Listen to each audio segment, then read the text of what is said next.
அந்த கவிதையை சொல்லும்போது இங்க இருக்க ஆண்கள் பெண்கள் டெர்னி எப்படி கைதட்டு பறக்கும் பாருங்க. சொல்லு. உண்மையிலே இந்த நடுவர் சாதாரண நடுவர் இல்லங்க. நீங்கள் ஸ்பீடாக பேசுவதில் நீங்கள் ஒரு ஹீரோ ஹோண்டா.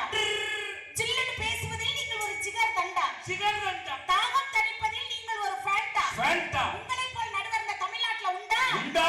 அந்த எதிரணிக்கு தீர்ப்பு சொல்ல நீங்கள் என்ன மண்டா? மண்டா. நீ ஊர் ஊரா சாப்பிட்ட ஆயிட்டா குண்டா. நீ ஒரு கறி புடிச்ச அண்டா. சார் ஹலோ, என்னை கருப்பு மட்டும் சொல்லாதீங்க சார். காக்கைக்கும் தன் குஞ்சு பொன் குஞ்சு நடுவர் அவர்களே. அப்படி ஓரமா வச்சு கொஞ்சம் என்ன பேச்சு. எதிரணியில இருந்து வந்து குடும்பத்தின் மகிழ்ச்சியை தீர்மானிப்பது தாய் தாய்னு புலம்புனாங்கல்ல சார். ஆனா உண்மையிலேயே அவங்க 3 பேருக்கு ஒண்ணு சொல்றேன் சார். இந்த மின்சாரம் இல்லைன்னா வீடு மட்டும்தாங்க இருட்டா இருக்கும். ஒவ்வொரு குடும்பத்திலையும் தாரம்னு ஒருத்தி இல்லைன்னா உங்க வாழ்க்கையே இருட்டா போயிடும். அதனாலதான் நாங்க யூபிஎஸ் பேட்டரி வைக்கிறோம் சார். ஒரு தாரம் பந்தக்கால் போட்டு வந்தாதான் நீங்க எல்லாம் சொந்த கால்ல நிக்க முடியும். அதனாலதான் மண்டபத்துல கல்யாணத்தை முடிக்கிறோம். கல்யாணம் முடியாத வரைக்கும் நீங்க எல்லாம் சாதாரண மனுஷன். திருமணம் முடிச்சதுக்கு அப்புறம் தான் குடும்பத்துக்கு கூட புருஷன் நீங்க. ஏய், நான் புருஷன், நீ யாரு புருஷன்டா? ஏய், பொண்டாட்டி பேர் மாத்தி சொல்றா. லூஸ் பண்ண தூங்க வச்சில. ராசன் சொல்றீங்க. ராசன் சொல்லி. பொண்டாட்டி பேர் மாத்தி சொல்றாமா. சார், தாரம்னா அன்பு, தாரம்னா பண்பு, தாரம்னா ஒரு தெம்பு. அவளை நம்புங்க, நீங்க எல்லாம் வாழ்க்கையில உருப்பிடுவீங்க. அப்படிப்பட்ட தாரம் வரும்போதுதான் குடும்பத்துல மகிழ்ச்சி மனநிறைவு எப்படி தரமா இருக்கும். தென்றல் உறங்கிய போது திங்கள் உறங்கிய போதுமா இருக்கும் சார்.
உண்மையிலே பாக்குறேன். உங்க 4, 5, 6 பேரையும் பார்த்து கேக்குறேன் சார்.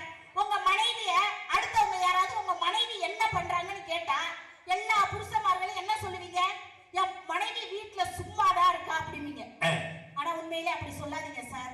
காலையில காபி போடுறதுல இருந்து நைட்டு வீட்டுக்கு தாழ்பால் போடுற வரைக்கும் உழைக்கிறவ மனைவி.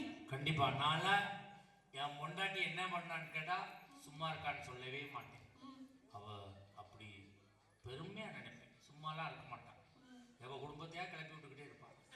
சும்மாலாம் இருக்க மாட்டான். ஏதாவது ஒரு திருவிழா போட்டு ஒரு குடும்பத்தை கல்யாணம் விட்டு போயிட்டு அப்படி கரெக்டா சார். அப்படி எல்லாம் சொல்லாதீங்க சார். வேலை பார்த்துக்கிட்டே இருப்பான். போக ஒரு கப்பு கை சார். உண்மையிலே மனைவிய பத்தி அப்படி சொல்லாதீங்க. மனைவிய பார்த்து உங்க மனைவி என்ன பண்றாங்கன்னு கேட்டா 2 பிள்ளைக்கு தாயா இருக்கான்னு கூட சொல்லுங்க, எங்களுக்கு சந்தோஷம். உண்மையிலே எனக்கு கல்யாணம் ஆகி எங்க மாமியார் வீட்டுக்கு வந்த உடனே எங்க மாமியார் என்ன பார்த்து கேட்டாங்க, சார் என்ன படிச்சிருக்கேன்னு கேட்டாங்க. நான் சொன்னேன் BA படிச்சிருக்கேன் அப்படின்னு. படிச்சது 2 எழுத்து, அதுலயும் தலைவில வந்து படிச்சுட்டு வந்திருக்கா பாரு அப்படிங்குதுங்க. உண்மையிலே சார் எனக்கு திருமணமான புதுசுல எங்க அத்தா என்னை வாடினே கூப்பிட மாட்டாரு சார். எல்லாம் கல்யாணம் ஆன புதுசுல உளருவான் என் செல்ல ஜிஜிமா. அதுக்கப்புறம் பூ கூட வாங்கி தர மாட்டான். பூ அச்சாட்டா பாவியதா அப்படியாப்பா. உண்மையிலே முன்னாடி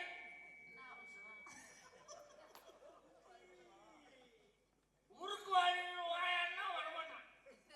வேலை இருக்கும்பா. என்ன வேலை? ஆபீசர் வேலையா? கப்பு வேலை தான். வேற என்ன வேலை உனக்கு? பல வேலை பண்ணுவான். ஆனா சார் எங்க அத்தா எனக்கு திருமணமான புதுசுல என்னைய பார்த்து வாடின்னு கூப்பிட மாட்டாரு. இங்க வாடா அப்படிதான் கூப்பிடுவாரு. ஏன் தெரியுமாங்க சார்? கட்டிங் போட்டு இருந்திருப்பேன். ஏன் தெரியுமாங்க சார்? ஏன் தெரியுமாங்க சார்? என் முகம் வாடி போயிருமா சார்? அதனால இங்க வாடுறதுக்கு என்ன இருக்கான்? உண்மையிலே நானும் பண்பாடு உள்ள பிள்ளைங்க. எங்க அப்பா வீட்டுல இருக்கும்போது கண்ணுக்கெல்லாம் மை போட்டு அழகா இருக்கு சார். வார்த்தை திருத்தம் தேவை. அழகா இல்ல அகலமா இருப்பேன்னு சொல்லு. உண்மையில சார் எங்க அப்பா வீட்டுல இருக்கும்போது கண்ணுக்கெல்லாம் மை போட்டு நல்லா இருப்பேன். என்னைக்கு எங்க அத்தா நான் திருமணம் முடிச்சவங்க அன்னையில இருந்து கண்ணுக்கெல்லாம் மை போட மாட்டேன். ஏன்? அத்தா கண்ணுக்குள்ள இருக்காரு. அவர் முஞ்சில கரிய பூச முடியுமாக்கா? உண்மையில பாருங்க, ஒரு குடும்பம் என்பது ஆணை பெண்ணும் பெண்ணை ஆணும் ஒருவரை ஒருவர் புரிந்து கொள்ளும் வசந்தமாக மலர்வது குடும்பம். அப்படிப்பட்ட குடும்பத்துல ஒரு தார வரக்கூடிய மகிழ்ச்சி எப்படி தெரியுமா இருக்கும்? பூ மாலையில் ஒரு மல்லிகையா இருக்கும்.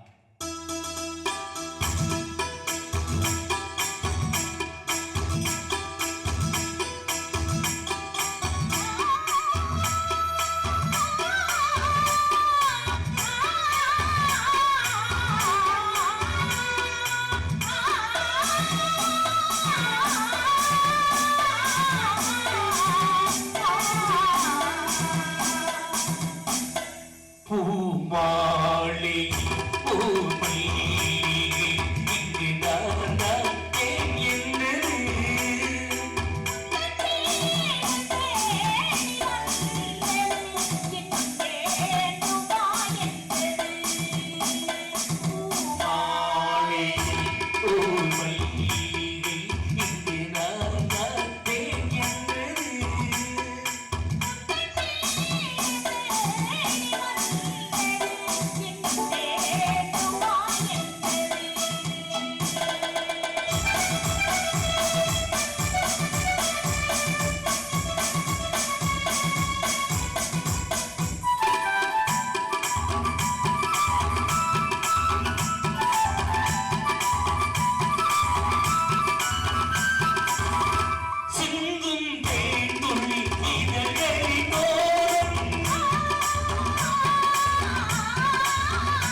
பூமி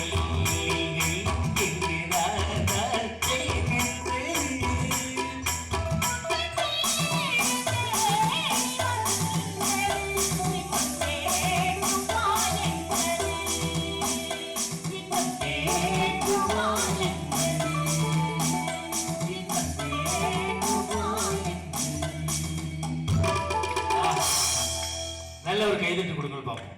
அருமையான குரல் வளம். நன்றிங்க சார். நீ 2 கோடி வந்தியல்ல? சரிங்க சார். 100 வயசுக்கு மேல இந்த குரல் வளத்தோடு வாழணும். மக்கள் சார்பா உங்களை வாழ்த்துறோம். நன்றிங்க சார். நீ எத்தனை வருஷம் ஆனாலும் உன் புருஷன் போய் கேளு. நான் இருக்கும் வரை நீ வாழ்வாய். தம்பி ஒன்னும் அவசரம் இல்ல. நீ ராணியம்மா அவன் எல்லாம் லேட்டா வாங்க.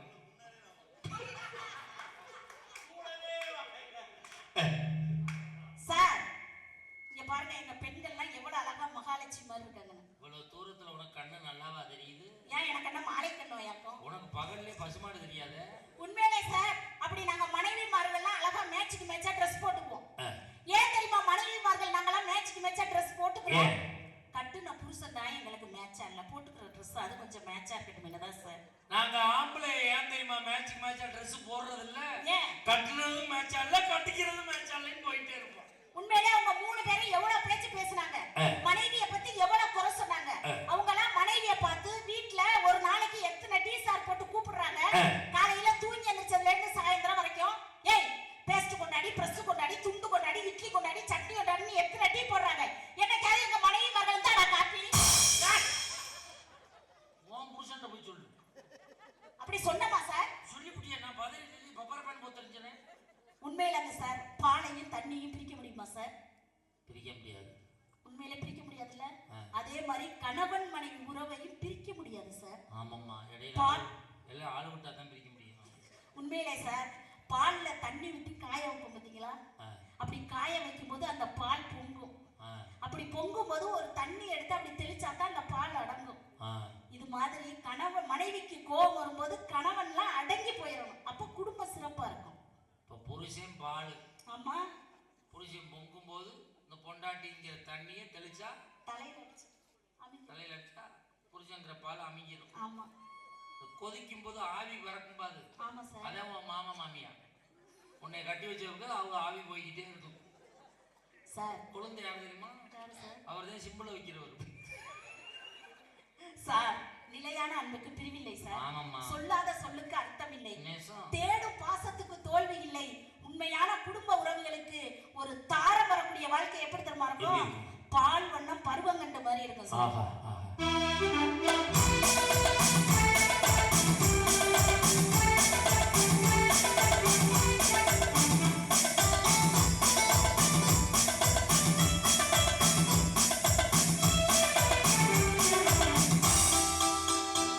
பால் வண்ணம் பருவம் கண்டு வேல் வண்ணம் புலிகள் கண்டு மான் வண்ணம் மான் கண்டு பாடுகிறே.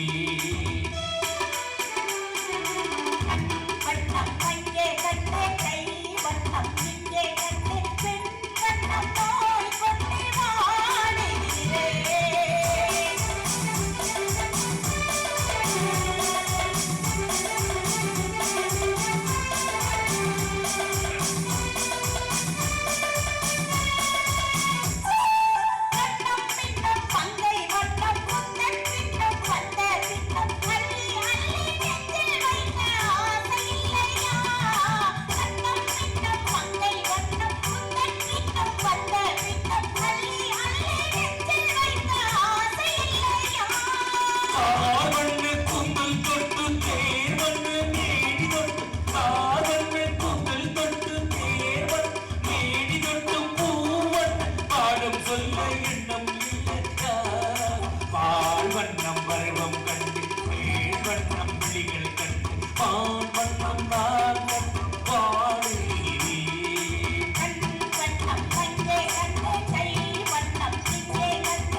மனுஷன் காலையில 7 மணிக்கெல்லாம் தூங்கிட்டான்னு எந்திரிச்சிருவாரு. அப்பதான் தெரியும் போல இருக்கு. எந்திரிச்சு என் முகத்துல தான் சார் முழிக்கணும். அந்த கரகந்த அப்படி 7 மணிக்கெல்லாம் எந்திரிச்சு தங்க குட்டி கண்ணு தெரியாதவன் என்னத்தான் நொன்னத்தான். எங்க மாமியார் சொல்லுவாங்கக்கா பன்னி குட்டியே தங்க குட்டிங்கிற பாரு பொருள். அந்த அம்மா கண்ணு நல்லா தெரியும் போல இருக்கு. ஆனா பட் அத பத்தி நான் கேர் பண்ண மாட்டேனே. நீ கேர் பண்றதுல எங்க உன் கூந்தல தூக்கி முன்னாடி போட்டு பாப்போம். ஏன் சார் இதுக்கு என்ன சார் குறைச்சல்? அங்க என்ன இருக்கு குறைச்சலுக்கு? உன் கூந்தல பாத்தீங்களா?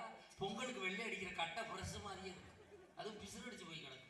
சார் உண்மையிலே தங்க குட்டினோட அப்படியே சிங்குன்னு அத்தா முன்னாடி போய் நின்று யாத்தான் டெய்லி காலையில என் முகத்திலே முழிக்கிறீங்களே அவ்வளவு பாசமானு கேட்டாக்கா அதுக்கு அவர் ஒரு வார்த்தை சொன்னாரு. அதெல்லாம் ஒண்ணும் கிடையாது, உன்னைய உத்து பார்ப்பேன் இருட்டாயிருக்கும் நான் விடியலன்னு படுத்து தூக்கிடுவேங்கிறாரு சார். இதுக்கு பேர் தான் விடியா மூஞ்சிக்கிறது. ஹலோ, என்னதான் நான் விடியா மூஞ்சியா இருந்தாலும் கூட எங்க அத்தா வாழ்க்கை விடிகிறது ஒரு தாரங்கிற மனைவி என்னால விடியும். எப்படி? நம்பிக்கை இல்லாத இடத்துல அன்பு இருக்காது சார். ஆமாம்மா. அன்பு இல்லாத இடத்துல சந்தோஷம் இருக்காது. நேசம். சந்தோஷம் இல்லாத இடத்துல வாழ்க்கையே இருக்காதுங்க. அப்படி நம்பிக்கையும் சந்தோஷத்தையும் ஒரு தாரை எப்படி தருமா கொடுப்பா? எப்படி கொடுப்பா? என்னை விட்டு ஓடி போக முடியுமான்னு கொடுப்பா. ஆஹா.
சொல்லு சுமந்தையவா. 4 வரி கவிதை சொல்வார் சார். சொல்லுவான். அந்த வானம் தெரியவில்லை, தெரியவில்லை. அந்த நிலவு தெரியவில்லை, அந்த கடல் அலைகள் கூட தெரியலடி செல்லும் அப்படின்னாரு. உடனே நான் கேட்டேன், அவள அழகா இருக்கு நாத்தா அப்படிங்கிறேன். அவளை அகலமா எல்லாத்தையும் மறைச்சிட்டு படுத்துட்டேடி அப்படி. நீ வந்ததுக்கு அப்புறம் இந்த பக்கம் இருந்த ரசிகர்களே எனக்கு தெரியலையா சார்? குடும்பத்தில் மனைவி என்பவள் ஆதாரம், அவ இல்லைன்னா உங்க வாழ்க்கையே சேதாரம் சார். அப்படிப்பட்ட மனைவி இருக்கக்கூடிய வாழ்க்கை வளர்ந்த கலை மறந்து விட்டால் கேளடா கண்ணான்னு இருக்கு சார். நிறைவா முடியும் பாரு அந்த பாட்டு. ஆஹா.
ஆகவே நடுவர் அவர்களே, ஒரு குடும்பத்தின் மகிழ்ச்சியை என்றைக்குமே தீர்மானிப்பது தாயை காட்டிலும் தாரமே என்று சொல்லி, சுமந்தவள் உங்கள் தாய் என்றால்,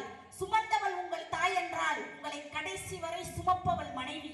வளர்த்தவள் தாய் என்றால் உங்களை கடைசி வரை வாழ வைப்பவள் மனைவி. கருத்தந்து உயிர் தந்தவள் உங்கள் தாய் என்றால், கற்பு தந்து உங்களை கடைசி வரை காத்திருப்பவள் மனைவி. அந்த மனைவி வரக்கூடிய வாழ்க்கை தான் மகிழ்ச்சி மனநிறைவான வாழ்க்கை என்று சொல்லி இதுவரை கேட்டு சுவைத்தவங்களின் திருப்பாதங்களை பணிந்து நன்றி கூறி விடைபெறுகிறேன். நன்றி, வணக்கம். அருமையான பேச்சு. உண்மையிலே இந்த ரெட்டிபுரியில் நடந்த பட்டிமன்றம் வெற்றி அடைந்ததாகவே கருதுகிறோம். காரணம், ஐயா ஐயா உட்காருங்க, ஐயா ஐயா ஐயா ஐயா நான் முடிச்சிடறேன், உட்காருங்க ஐயா. கடவுள் நடுவரை பிச்சை கொண்டாதீங்க ப்ளீஸ் ப்ளீஸ். திட்டிக்கிட்டே போறாரு. மணியே 2க்கு போயிடுச்சு. இவன் 1க்கு விட மாட்டேன் போல இருக்கு. முடிச்சிடறேன், 5 நிமிஷத்தில் திருப்பி சொல்றேன். கேட்ட கேள்வி என்ன? குடும்பத்தின் மகிழ்ச்சியை தீர்மானிப்பது தாயா தாரமா? இவங்க என்ன சொல்றாங்க? தாய் தான், தாரம் இல்லைங்கிறாங்க. உண்மை சார் இவங்க சொல்றது. பொண்டாட்டினாலே இமிசுதான். ஒன்றும் இல்லை, போகிற வாரம் பட்டிமன்றம் முடிச்சு சீக்கிரமே 3 மணிக்கெல்லாம் வீட்டுக்கு போயிட்டேன். நைட்டு விடிய காலம் காலிங் பெல் அடித்தேன். என் பொண்டாட்டி கதவை திறந்தான். பாவம் தூக்கத்தில் வந்து சொரக்கிறாளே, சிரிச்சு வைப்போம்னு அவள் கதவை திறந்த உடனே அப்படின்னு என்னையெல்லாம் பார்த்தா சிரிப்பாக தான் இருக்குன்னு போய் படுத்துட்டாங்க. மறுநாள் அதே டயத்துக்கு பட்டிமன்றம் முடிஞ்சு போகிறேன். காலிங் பெல் அடித்தேன், கதவை திறந்தான். இப்போதான் சிரிச்சா திட்டாளே, சிரிக்கப்படான்னு கதவை திறந்தோன்னே எங்களையெல்லாம் பார்த்தா சிரிப்பில, அந்த அவளை பார்த்தா சிரிப்பேன். விடிய காலம் 3 மணிக்கு எவ்வளோ கதை தோணுச்சுட்டு அவளை பார்த்து சிரிக்கிறதுக்கு சந்தேக புத்தி. ஆண்களுக்கு ஒன்று சொல்கிறேன் சார், உங்களுக்கு சொல்கிறேன். வீட்டுக்கு லேட்டாக போகிறீங்க அப்படின்னா கவனமாக போகணும். வீட்டுக்கு சவுண்டே இல்லாமல் அமைதியாக இருந்துச்சுன்னா அந்த நேரத்தில் வீட்டுக்கு போகாதீங்க. ஏன்னா ரெடியாக இருக்கா சொம்பில் டாப்பை கழட்டிடுவாங்க. பாத்திரம் உருட்டுற சவுண்டு கேட்டாலும் அந்த நேரம் போகாதீங்க. எல்லாம் கலந்து சவுண்டு இருந்தால் அந்த நேரம் போங்க. நான் போன வாரம் நைட்டு 10 மணிக்கு வீட்டுக்கு போயிட்டேன். அமைதியாக இருந்துச்சு. ஆத்தாடி பூகம்பத்தை கிளப்ப போகிறான் அப்படின்னு நைட்டு வீட்டை சுற்றினேன். அந்த அந்த நேரம் ரவுண்ட்ஸ் வந்த போலீஸ் எங்க சித்தப்பா அவர் வீட்டை சுத்துறாரு. என்னப்பா நீ இங்கே சுத்துற, நீ என்னப்பா இங்கே சுத்துற, அங்கே அவ படுத்துற அவங்க சின்னத்தா அதனால இங்கே சுத்துறேன்னா அப்படி சிரமமா போச்சு. அவ்வளவு வாழ்க்கையில சிக்கலா போச்சு. சின்ன சந்தேகம்ங்க. என்ன நம்ம வீட்டுல பாத்திர சவுண்டு குறைய மாதிரி பக்கத்து வீட்டு போய் இருக்கலாமா? அங்க இருந்ததுனாலதான் இங்க பாத்திர சவுண்டே ஆரம்பிச்சது. வாழ்க்கை எவ்வளவு யோசிக்க வேண்டியது, சிரமத்துல. உண்மையிலே தாய் என்பவள் யார்? நம் வாழ்க்கையிலே அழகாக சொன்னார், நம் வயிற்றில் இருக்கும்போது நாம் கருப்பா சிவப்பா ஆனா பெண்ணா என்று தெரியாமலே நம்மளை காதலித்து நம்மை பெற்றெடுத்து நம்மை வளர்த்தவள் நம் தாய் என்கிறது தெரியும். இல்லைன்னு சொல்ல முடியாது. மனைவிக்கும் அம்மாவுக்கு என்ன சார் வித்தியாசம்? 10,000 ரூபாய்க்கு பட்டு சேலை வாங்கி கொடுத்தா என் மனைவி சந்தோஷப்படுவான். 5,000 ரூபாய்க்கு சுடிதார் வாங்கி கொடுத்தா என் மகன் சந்தோஷப்படுவான். 3,000 ரூபாய்க்கு பேண்ட் வாங்கி கொடுத்தா என் பையன் சந்தோஷப்படுவான். ஆனால் என் தாயிடம் என்ன வேண்டும் என்று கேட்டாலே சந்தோஷப்படக்கூடியவள் தான் நம் பெற்ற தாய் என்பது. எனக்கு வேணாம் சாமி, நீ நல்லா இரு சாமி. இந்த பொண்டாட்டி சொல்லுவாளா? ஏத்து விட்டுக்காரங்க போட்டி போடுறான். அவ கார் வாங்கினா இவ கார் வாங்கணுங்கிறான். அவ பிரிச்சு வாங்கினா இவ பிரிச்சு வாங்கணுங்கிறான். அவ வாஷிங் மிஷின் வாங்கணுங்கிறா, இவ வாஷிங் மிஷின் வாங்கணுங்கிறான். போட்டி போடுறான் பொண்டாட்டி. போன வாரம் அவ கர்ப்பப்பை ஆபரேஷன் பண்ணிட்டு போய் சொல்றான், எனக்கு கர்ப்பப்பை ஆபரேஷன் பண்ணுங்கிறான். ஏன்டி கேட்கிறேன், பழம் வாங்கிட்டு ஆளுங்க பார்க்க வர்றாங்க, என்னை பார்க்க வரட்டுங்கிறாங்க. இப்படி ஒரு போட்டியா? எதுலதான் போட்டி போடுவ? வாழ்க்கை எப்படி இருக்கு? இந்த மனைவியால என்ன சந்தோஷம் இருக்கும்? அரண்மனை போல வீடு கட்டினாலும், நண்பர்களே, நாம் அரண்மனை போல வீடு கட்டினாலும் அங்கே அம்மா இல்லை என்றால் அது அனாதை இல்லம் தானே. தாய் யார்? நம்மை உருவாக்க தன்னையே இழந்தவள் தான். இப்ப ஒரு ஊனமான குழந்தை பிறந்துச்சு வச்சுக்கோங்க, அந்த தாய் இந்த மாரியாத்தர் வந்து என்ன தெரியுமா வேண்டுமா? ஆத்தா, எல்லாரும் மாதிரிதான் நானும் மாசமா இருந்து குழந்தை பத்தேன், எனக்கு இப்படி ஒரு ஊனமான குழந்தைய கொடுத்துட்டேன், என்னால வேணாம்னு சொல்ல முடியாது, ஒண்ணு மட்டும் செய்ய ஆத்தா, நான் போய் சேர்றதுக்குள்ள என் பிள்ளைய எடுத்துக்காத்தா, ஏன்னா என்னைய மாதிரி என் பிள்ளைய யாராலையும் பார்க்க முடியாதுன்னு அந்த ஆத்தா கிட்ட வேண்டுதல் வைக்கக்கூடிய உண்மையிலே அப்படிப்பட்ட தாய் இருக்கிற காரணத்தால் குடும்பத்தை மகிழ்ச்சியை தீர்மானிப்பது தாயே என்று நான் தீர்ப்பு சொல்ல முடியாது.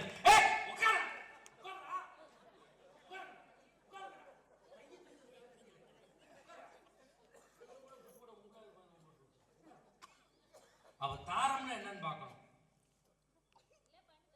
உண்மையில தாரம்னா என்ன? 3 பேர் பேசியிருக்காங்கல்ல, உங்களுக்கு என்னன்னு பதில் சொல்லணும்ல. இப்ப பட்டிமன்றம் ஆரம்பிச்சு நெருக்கி 4 மணி நேரம் ஆக போகுங்கிறத என்னால வாட்ச பார்க்காமலே சொல்ல முடியும். அப்படிப்பட்ட நடுவர் இந்த தேவோட்ட மகாராஜ். சித்த ஞானம்லாம் கிடையாது. 4 மணி நேரம் ஆச்சு வாட்ச பார்க்காமலே சொல்லுங்க. சுகர் பேஷண்ட் 3 மணி நேரத்துல டாங்க நிறைஞ்சிடும். விம்மி விம்மி வந்துச்சுன்னா 4 மணி நேரம் ஆயிடுச்சு அர்த்தம். எனக்கு தெரியும், சிம்டம்ஸ் தெரியும்.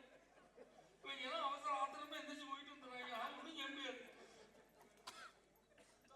ஒரு தண்ணி முடிச்சிருக்கேன் நான், நைட்டு பூரா தூக்கம் முடிச்சு என் காசு பூரா ஒரு ஆள்கிட்ட இருக்கு. எனக்கு சுகருக்கு பார்க்குற டாக்டர் இருக்கு. அதுவும் மாசம் மாசம் செக்அப் போவேன். 7 மணிக்கெல்லாம் தண்ணி குடிச்சிட்டு வர சொல்லுவார். விடிய காலமா வெறும் தண்ணி குடிச்சிட்டு வயிறு வயிற்றோடு வர சொல்லிடுவார். போன மாசம் போனேன். போன உடனே இது மாதிரி ஒரு டீ கப்புல சைட்ல பேர் எழுதி போய் யூரின் எடுத்துட்டு வாங்க சார்.